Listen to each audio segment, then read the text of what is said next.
लोग ये सोचते हैं कि अगर हिंदुस्तान के बाजारों का मूल माहौल बदलता हुआ दिख रहा है, ग्लोबल मार्केट्स तेजी में है और अगर ये तेजी लंबी है 2, 5, 10, 15 सालों की, तो फिर क्यों ना हम भी इसका फायदा उठाएं।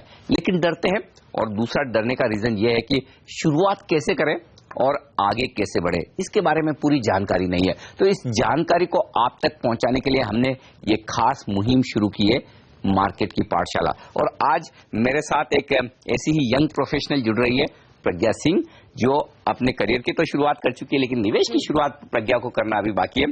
तो प्रज्ञा निवेश की शुरुआत करने के लिए जो कुछ जानना समझना चाहती है, वो न सिर्फ उसके लिए फायदे की बात है बल्कि आप सबके लिए भी। तो प्रज्ञा, हम बातचीत शुरू करते हैं। मैं कोशिश करूंगा कि आपको वो सब इंफॉर्मेशन दूं, वो सारा रास्ता बताऊं कि जिससे आप अपने इन्वेस्टमेंट की शुरुआत कर सकें। तो बताइए क्या क्या जानना चाहती हैं आप? सर, सबसे पहले तो मैं ये जानना चाहूंगी कि मेरी तरह बहुत सारे लोग हैं जो मार्केट में डेब्यू करने वाले हैं, जिन्हें निवेश की ABCD बिल्कुल भी नहीं पता है। तो क्या आपको लगता है कि ये राइट टाइम है, क्योंकि लोग बोलते हैं गिरावट पे खरीदारी करो, तो मैं वेट करूं या फिर अभी मार्केट में एंट्री ले लूं? देखिए, एक वो कहावत है ना, जब जागो तभी सवेरा जी। तो अब इस वक्त अगर सोचा है कि बाजार में पैसा लगाना चाहिए, निवेश करना चाहिए, तो ये एकदम सही समय है। इनफैक्ट मैं ये कहूंगा कि लगभग हर समय बाजार में पैसा लगाने का सही समय होता है। बाजार को टाइम करने के बजाय बाजार में ज्यादा लंबे समय तक रहे। टाइमिंग इंपॉर्टेंट नहीं कि किस वक्त आप एंटर कर रहे हैं, लेकिन अगर आप लंबे समय तक बाजार में बने रहते हैं तो फिर आपके लिए पैसा बनाना बेहद आसान है। सबसे बड़ी बात क्या है, लंबी अवधि में अगर आप निवेश करेंगे, फिर वो चाहे कोई भी एसेट क्लास हो, वो आपको रिटर्न जरूर देगी। और इक्विटी का तो नेचर ही ऐसा है कि जिस तरह की वॉलेटिलिटी, जिस तरह का उतार चढ़ाव इक्विटी में होता है, उस लिहाज से आपके लिए लंबे समय के लिए पैसा लगाना इक्विटी में बेहद जरूरी है। तो ऐसे में आपको बहुत कॉन्फिडेंस से मैं ये कहना चाहता हूं प्रज्ञा की, घबराइए मत। ये कोई महीने, 2-4 महीने, 6 महीने, साल भर की तेजी नहीं है। आप अब भी मार्केट में उतर सकते हैं, बिल्कुल भी देर नहीं हुई है। ओके, ठीक है। लेकिन अनिल सर, अगर हम लोग देखें तो कई सारे एवेन्यूज है इन्वेस्टमेंट करने के लिए, तो मैं शेयर मार्केट को ही क्यों चुनूं? क्योंकि शेयर मार्केट को काफी हद तक सट्टा बाजार कहते हैं, रिस्क भी काफी ज्यादा है। तो मैं प्रॉपर्टी में या फिर FD में पैसे क्यों न लगाऊं? बिल्कुल, ये एक अच्छा सवाल है कि क्यों दूसरे ऑप्शंस ना ढूंढे। FD में आप पैसा लगाएं, किसी बैंक में FD आप करेंगे, पैसा एकदम सेफ है, लेकिन रिटर्न कितना आएगा? 9%, 10%। और उतना ही अगर आपके इन्फ्लेशन है 5 या 6%, तो इफेक्टिवली आपको रिटर्न कितना मिला? 2 या 3%। तो आपके पैसे पर वो कमाई नहीं हो रही जो होनी चाहिए। दूसरा ऑप्शन रियल एस्टेट भी काफी वोलेटाइल है, और रियल एस्टेट आप जैसे यंग प्रोफेशनल खरीद नहीं सकते, क्योंकि बड़ा पैसा एक साथ लगाना होता है। ऐसा तो है नहीं कि आप 2-5 हजार रुपए से रियल एस्टेट खरीद लेंगे। तीसरी बात जो है वो है गोल्ड की। गोल्ड इन्फ्लेशन के सामने आपको रिस्क हेज करता है, लेकिन गोल्ड में बड़ी वेल्थ बने वैसा नहीं है। हमारी गलतफहमी है कि गोल्ड लंबे समय में बड़ा पैसा बना कर देता है। वो गलतफहमी इसलिए कि हमने गोल्ड से बेहतर एसेट में निवेश नहीं किया, और वो है equity. On an average gold में 10% कंपाउंडेड रिटर्न बन जाए, 9% कंपाउंडेड रिटर्न बन जाए। दूसरी बात, जो फिक्स डिपॉजिट है वहां पर स्ट्रेट रिटर्न बनता है 9%, 10%, वहां कंपाउंडेड नहीं होता। लेकिन इक्विटी ऐसी एसेट क्लास है जो अगर आप 15, 20, 25 साल का कंपाउंडेड रिटर्न देखें तो 15%, 16%, 18% तक का बनता है। तो सबसे ज्यादा कंपाउंडेड रिटर्न आने की संभावना इक्विटी जैसी एसेट क्लास में होती है, और यही वजह है कि इक्विटी में उतरना या इक्विटी में पैसा लगाना, और खास तौर से यंग एज पर जहां आप ज्यादा लंबे समय तक इन्वेस्टेड रह सकते हैं, आपके लिए एकदम सही है। ओके, तो आपने मुझे इस बात के लिए तो कन्विंस कर लिया कि मुझे अपनी जो कमाई है वो इक्विटी में डालनी है।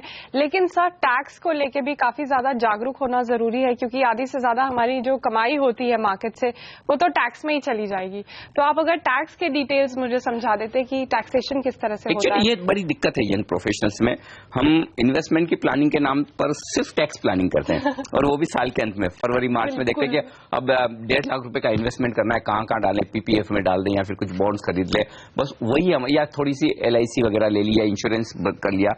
लेकिन ये इन्वेस्टमेंट प्लानिंग नहीं है, ये सिर्फ टैक्स प्लानिंग है। और टैक्स प्लानिंग इन्वेस्टमेंट प्लानिंग का एक बहुत छोटा हिस्सा है। आपको इन्वेस्टमेंट प्लानिंग के लिहाज से इक्विटी क्यों मुझे पसंद है या क्यों सबसे बेहतर एसेट क्लास है, वो देखिए। आपको रियल एस्टेट के इन्वेस्टमेंट पर टैक्स लगता है, गोल्ड के इन्वेस्टमेंट पर टैक्स लगता है, आप फिक्स डिपॉजिट में पैसा लगाएंगे 9-10% आएंगे, और अगर आपके हाईएस्ट स्लैब है तो वहां पर आपको 30% से ज्यादा टैक्स देना होगा।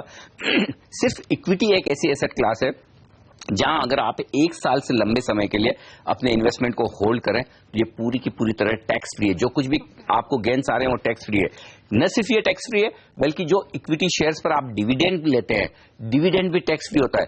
तो इतना बेहतरीन रिटर्न्स, 16-18% का कंपाउंडेड रिटर्न, वो भी टैक्स फ्री। इससे बढ़िया क्या बात हो सकती है? हाँ, एक्चुअली मतलब शेयर मार्केट जो है वो रिटर्न्स के मामले में तो अच्छा है ही, साथ में टैक्स के मामले में भी इट्स क्वाइट नाइस।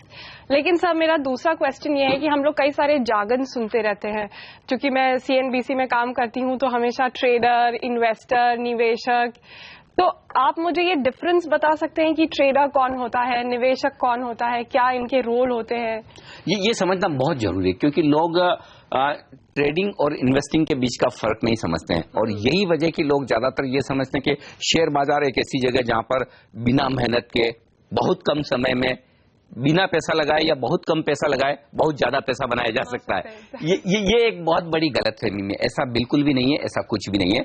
आपको रीजनेबल रिटर्न के लिए लंबे समय के लिए सोच समझकर अच्छे शेयरों में या फिर अच्छे फंड्स में पैसा लगाना होता है, तभी वेल्थ बनती है।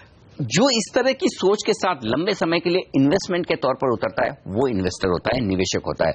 लेकिन जो लोग सिर्फ प्राइस और वॉल्यूम का एक्शन फॉलो करते हैं, ये देखते हैं कि आज कोई शेयर लिया 2-3% ऊपर बढ़ गया बेच दूं, 1-2% नीचे चला गया तो बेच दूं, वो ट्रेडर हैं। वो सिर्फ प्राइस के मूवमेंट को फॉलो करते हैं और उसमें एक फास्ट पैसा बनाने की कोशिश करते हैं। जैसा आप जानते हैं फास्ट पैसा बनाने में फास्ट पैसा जाने की रिस्क भी उतनी है बल्कि ज्यादा है। तो इन्वेस्टर और ट्रेडर में बड़ा फर्क है कि इन्वेस्टर सोच समझकर सही स्टॉक्स में, सही फंड्स में लंबे समय के लिए बिना उधार लिए अपने खुद का पैसा निवेश करता है और उसके बाद वो रिटर्न के लिए उसको पूरा समय देता है। जबकि ट्रेडर शॉर्ट टर्म मूवमेंट्स को कैच करने की कोशिश करते हैं, जो कि बहुत मुश्किल है।